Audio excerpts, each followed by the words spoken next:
संगच्छध्वं संवदध्वं शंभो मनासि जानतां देव भाग्यम यथा पूर्वे संजनाना उपासते समानीव आकुति समाना हृदयानिवह समानमस्तु ओ मनो यथा वह सुसहासति।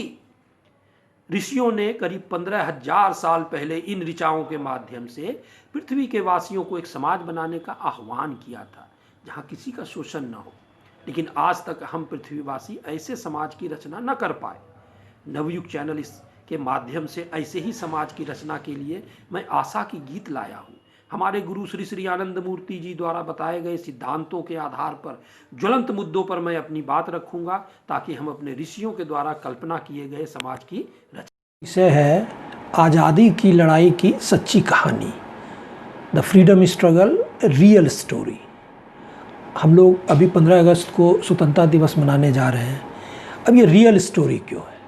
बचपन से हम लोगों ने कहा है और हम लोगों ने अपने पाठ्यक्रम के पुस्तकों में पढ़ा है कि गांधी जी और नेहरू के त्याग और बलिदान से हम लोगों को ये आज़ादी मिली है। अंग्रेज इसी के लिए यहाँ से उन्हीं लोगों की लड़ाई, कांग्रेस, गांधी जी और नेहरू के त्याग और बलिदान और इनकी लड़ाई के कारण अंग्रेज यहाँ से चले गए और हम लोगों को 15 अगस्त 1947 को आज़ादी मिली। क्या यह सत्य है? हम लोग ये भी सुनते, दे दी तूने आज़ादी बिना खड़क बिना ढाल, साबरमती के संत तूने कर दिया कमाल। तो क्या ये अहिंसात्मक लड़ाई से ही क्या हमें ये आज़ादी मिली है? क्या ये सत्य है? अब हम चर्चा करेंगे। अगर ये सत्य नहीं है तो देश की आज़ादी के अहिंसा के रास्ते से नहीं मिली, तो इसमें और किनका योगदान था? कांग्रेस, गांधी और नेहरू के अलावे और किन लोगों का योगदान था? और यदि उनका योगदान था और कारण कुछ और भी थे तो किन लोगों का त्याग और बलिदान ये था? और इन बातों को क्यों सरकारी इतिहास में विलुप्त कर दिया गया? उसके पन्नों में हम ये नहीं पाते हैं। और किया तो किसने किया है? इस चर्चा में जो तथ्य लिए गए हैं वो पुस्तकों से लिए गए हैं। ये पुस्तक है माई डायरी इन इंडिया। इसको विलियम रसेल ने लिखा था। बायोग्राफी ऑफ एओ ह्यूम, इसे वेडरबुरी ने लिखा था। India from Curzon to Nehru and after, इसे दुर्गादास, एक बहुत ही प्रसिद्ध पत्रकार थे, उन्होंने ये लिखा, जिन्होंने देश के आज़ादी के पहले भी पत्रकारिता की थी और देश के आज़ादी के बाद भी पत्रिका, मूर्धन्य लोग थे। माई डेज, आचार्य कृपलानी की ऑटोबायोग्राफी है। इंडिया विंस फ्रीडम, ये अबुल कलाम आज़ाद की एक बहुत ही प्रसिद्ध पुस्तक है। Between the lines, Kuldip Nayar. The Indian struggle, Subhash Chandra Bose की ये बहुत ही फेमस पुस्तक है जो कि भारत सरकार ने इसको अपने यहाँ प्रकाशित नहीं कराया है। Modernization of stamp, doctor Susmit Kumar. और माई एक्सपेरिमेंट विथ ट्रूथ, ये महात्मा गांधी की ऑटोबायोग्राफी है। और एन ऑटोबायोग्राफी, ये जवाहरलाल नेहरू की ऑटोबायोग्राफी है। इतने पुस्तकों से तथ्य लिया गया है और इसकी विवेचना की गई है। ब्रिटिश राज के खिलाफ सबसे पहला जो भारत का मेजर आर्म्ड स्ट्रगल था वो था 1957 का। 1957 के उस आर्म स्ट्रगल को ब्रिटिश हिस्टोरियन ने सिपाही मोटनी कहकर इतिहास के पन्नों में दर्ज किया था और एक कोने में छोड़ दिया था। वीर सावरकर ने इसे आर्म स्ट्रगल कहा और फर्स्ट वार ऑफ इंडिपेंडेंस कहा। उनकी ये पुस्तक 1909 में मराठी में सबसे पहले प्रकाशित हुई थी, जिसे अंग्रेजी हुकूमत ने बैन कर दिया था। फिर इन्होंने कोशिश की इसे इंग्लिश में प्रकाशित करने की, तो जब ये प्रकाशित नहीं हो पाई तो वो यूरोप में कई जगह गए। तो वहाँ भी अंग्रेजी सरकार ने अपने हुकूक से, अपने कनेक्शन से, अपने जो है उस समय जो उनकी पावर थी यूरोप में लोगों को उसने उसको छापने नहीं दिया। अंत में ये नीदरलैंड में जो है वो सक्सेसफुल हुए इसको छपवाने के। अंग्रेजी में ये नीदरलैंड्स में छपा था। तो वीर सावरकर ने ही फर्स्ट वार ऑफ इंडिपेंडेंस 1857 को कहा और लोगों में एक उत्साह का संचारण किया। अब 1857 का आर्म स्ट्रगल जो था वो हम लोग क्यों हारे? आर्म स्ट्रगल जो है काफ़ी जगहों पे फैला था। ये कुछ राजाओं के गद्दारी के कारण उन्होंने देश से गद्दारी किया था, इन्होंने अंग्रेज़ों का साथ दिया। अगर वो क्रांतिकारियों का साथ देते तो 1857 में ही अंग्रेज चले जाते। ये गद्दार कौन थे? ये थे पटियाला और जिंद के महाराजा, ग्वालियर के सिंधिया, बड़ौदा के गायकवाड़ आदि यही लोग थे। आज उन्हीं के वारिस देश पर कांग्रेस पार्टी के साथ शासन करते हैं और जो देश के लिए मर मिटे आज उनके बाशिंदों को कोई नहीं जानता। यही पटियाला के महाराजा आज पंजाब के चीफ मिनिस्टर हैं और जो सिंधिया के वारिस हैं वो मिनिस्टर भी रहे हैं और उनकी एक जो है उनके परिवार के सदस्य वो भाजपा में भी। 1857 में गवर्नर जनरल लॉर्ड कैनिंग थे। उन्होंने कहा था यदि सिंधिया विद्रोहियों के साथ मिल जाते हैं तो हमें तत्काल भारत छोड़ना होगा, नहीं तो अंग्रेज़ों का कत्लेआम हो जाएगा। ये हालत थी इन क्रांति। अब 1857 के जो हम लोग विफल हुए क्या, उसके बाद हम लोगों के यहाँ लोग एकदम निराश हो गए और अंग्रेज़ों के खिलाफ़ लड़ाई बंद की थी? नहीं, उस समय भी क्रांतिकारियों ने जो है इसका अलख जगा के रखा था। अब इन क्रांतिकारियों को जगाने का काम किसने किया था? कई सोशियो रिलीजियस मूवमेंट हुए थे जिसमें भारत के राष्ट्रीय चेतना में जागरण किया था। ये थे राजा राम मोहन राय, स्वामी दयानंद, रामकृष्ण परमहंस और स्वामी विवेकानंद जैसे मूर्धन्य लोगों ने।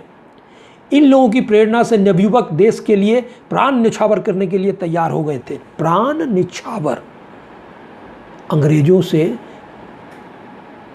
कुछ पद के लोभ की बात नहीं ये लोग चाहते थे, ये प्राणों की न्यौछावर चाहते थे। इसके अलावे ये तो गुप्त लोग थे जो क्रांतिकारियों का गुप्त गिरोह था। इसके अलावे बुद्धिजीवियों ने भी सतह के ऊपर अपना जो है ऑर्गेनाइजेशन बनाया था और अपनी बातें रखनी शुरू की थी। इसमें एक इंडियन एसोसिएशन 1876 में था जिसे सुरेंद्रनाथ बनर्जी ने बनाया था और बॉम्बे एसोसिएशन दादा भाई नेहरू जी ने बनाया था। और 1883 में इन्होंने ऐसे एसोसिएशन का एक बॉम्बे में ऑल इंडिया नेशनल कॉन्फ्रेंस किया था। इस तरह क्रांतिक वीरों और बुद्धिजीवियों का एक मुहिम देश के स्वतंत्रता के लिए चल पड़ा था। अब अंग्रेज क्या इसको नहीं भांप रहे थे? वो भांप रहे थे। खुफिया रिपोर्टें उनके पास आ रही थी। ए.ओ. ह्यूम, हम लोग बहुत बार सुनते हैं कि ए.ओ. ह्यूम ने कांग्रेस को इस्टेब्लिश किया। उन्होंने क्यों किया, किस हालात में किया, ये रिटन डॉक्यूमेंट है। ए.ओ. ह्यूम एक रिटायर्ड ब्रिटिश सिविल सर्वेंट थे। वो कई जगह डिस्ट्रिक्ट कलेक्टर के रूप में काम किए हुए थे उत्तर प्रदेश आदि जगहों में। सॉरी, उत्तर प्रदेश ने यूनाइटेड प्रोविंस, उस समय यूपी को यूनाइटेड प्रोविंस कहा जाता था।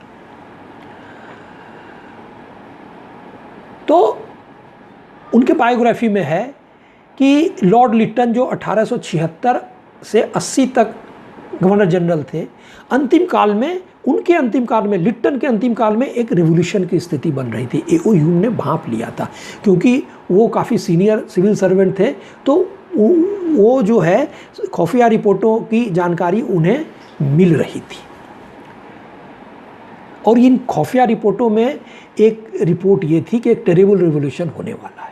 इन परिस्थितियों में ए.ओ. ह्यूम ने लॉर्ड डफरिन जो लिट्टन के बाद गवर्नर जनरल आए थे उनसे मिले और उन्होंने प्रपोजल दिया कि प्रत्येक वर्ष लीडिंग इंडियंस का एक कॉन्फ्रेंस बुलाया जाए जिसमें भारतीयों के इशू को सुना जाए। और उनके बायोग्राफी में क्या लिखा है? This will act as a safety valve for the escape of great and growing forces generated by our own action. Own मतलब जो वो अंग्रेज़ों के एक्शन के चलते जो बहुत एक टेरेबल रेवोल्यूशन की स्थिति हो रही थी, उसका एक सेफ्टी वाल्व के लिए उन्होंने उसको कांग्रेस को स्टैब्लिश किया था। गरम दल के लाला लाजपत राय भी कहते थे, उनका कहना था the main reason for founding the Indian national Congress was the anxiety of the originator to prevent the disruption of the empire. Congress के वार्षिक अधिवेशन में, उस पीरियड में कांग्रेस के वार्षिक अधिवेशन में अंग्रेजी सरकार को प्रेयर और पिटीशन दिया जाता था कि हिंदुस्तानियों को वो शासन करना सिखाएं और कांग्रेस को शासन में कुछ हिस्सा दें। उस समय जो कांग्रेस के लीडर्स थे, जिनको बाद में मॉडरेट कहा गया, उनका ये मानना था कि ब्रिटिश सरकार जस्टिस और फेयरनेस की मूर्ति है, मूर्त रूप है, और ईश्वर ने उन्हें हिंदुस्तान को सुधारने के लिए भेजा है, यूनिफाई किया है। अपने इतिहास को ये झुठला रहे थे। क्या हिंदुस्तान उसके पहले कभी यूनिफाइड नहीं था? अशोक के समय में, इवन जो है मुग़ल पीरियड में, ये हिंदुस्तान का गुप्ता पीरियड में एक यूनिफाइड नहीं था? क्या जो यूरोप के देश थे उस समय सारे यूनिफाइड ही थे? उस समय जो स्थिति यूनिफिकेशन होता था, बाइफर्केशन होता था, ट्राइफर्केशन होता था, वही स्थिति एशियन कंट्रीज़ की भी थी। कांग्रेस के वार्षिक अधिवेशन के बाद, जहाँ भी वार्षिक अधिवेशन हुआ करता था उस पीरियड में, अगर कलकत्ता में हुआ तो गवर्नर जनरल, और दूसरी जगहों पे हुआ तो गवर्नर्स के द्वारा कहा जाता है कि वो आशीर्वाद देने आते थे या आशीर्वाद लेने कांग्रेस के लीडर उनके पास भोज में जाते थे। इसका वर्णन जो है आचार्य कृपलानी ने अपने ऑटोबायोग्राफी में किया है कि 1916 में लखनऊ में अधिवेशन कांग्रेस का हुआ था। उस अधिवेशन में उन्होंने भी हिस्सा लिया था। वो लिखते हैं कि अधिवेशन के अंतिम दिन जब सारी बातें इन लोगों की हो गई थी तो यूपी के गवर्नर लाव लश्कर के साथ पधारे, उनके साथ आईपी, सिविल्स, आईसीएस सारे ऑफिसर्स थे। तो इन्हें बड़ा आश्चर्य हुआ कि वो सारे जो डायस पर लोग बैठे हुए थे स्टेज पे, सब लोग उठ खड़े हुए और उनका स्वागत किया, और जो कांग्रेस के प्रेसिडेंट थे उन्होंने अपनी कुर्सी छोड़ दी और उस पर गवर्नर आसीन हुए, और जो कुर्सियां दूसरे लोगों ने लिया हुआ था उस कुर्सियों को खाली कर सिविल सर्वेंट्स को बिठाया गया। आचार्य कृपलानी अचंभित रह गए। आचार्य कृपलानी त्यागी और बलिदानी आदमी थे। उनकी अगर आप ऑटोबायोग्राफी पढ़ें, वो शुरू से ही अंग्रेज़ों के खिलाफ लड़ने को उत्सुक थे। उन्होंने अपने घर बार को छोड़ दिया था, और उनकी इसी कारण पढ़ाई के समय में ही अंग्रेज़ों से लड़ाई हुई थी और उन्हें कई स्कूल कॉलेजों से निकाला गया था। ये भारत के पूर्ण स्वराज के लिए सोचते थे। तो उन्हें आश्चर्य हुआ, क्या यही कांग्रेसी देश की आज़ादी के लिए अंग्रेज़ों से लड़ेंगे? प्रथम विश्व युद्ध के दौरान सारे कांग्रेसी गांधी जी के नेतृत्व में देश भर में लोगों को सेना की भर्ती होने का आह्वान कर रहे थे। क्यों? उनके अनुसार ये मौका अंग्रेज़ों के प्रति वफादारी दिखाने का था, और ये हमारा कर्तव्य था क्योंकि हम उनके राज्य के नागरिक थे। गांधी जी अंग्रेज़ों के खिलाफ लड़ाई में अहिंसा की बात करते थे कि हम अंग्रेज़ से हिंसात्मक लड़ाई नहीं लड़ेंगे, लेकिन अंग्रेज़ों के लिए लड़ने में अहिंसा की बात वो भूल जाते थे। यही है कहानी कांग्रेस की 1885 से 1919 तक की, लगभग 35 वर्षों की, जो आज कांग्रेस के वारिस हैं, कांग्रेस के नेताओं के जिन्होंने जो है शासन का 60 साल जो है वो पूरा मजा चखा है, अपने शासन सत्ता को भोगा है।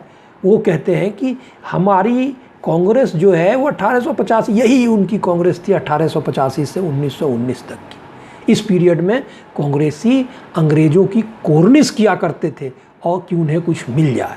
अंग्रेज़ों के लिए भाड़े के सैनिकों को बहाली के लिए देश के युवाओं को गुमराह किया करते थे।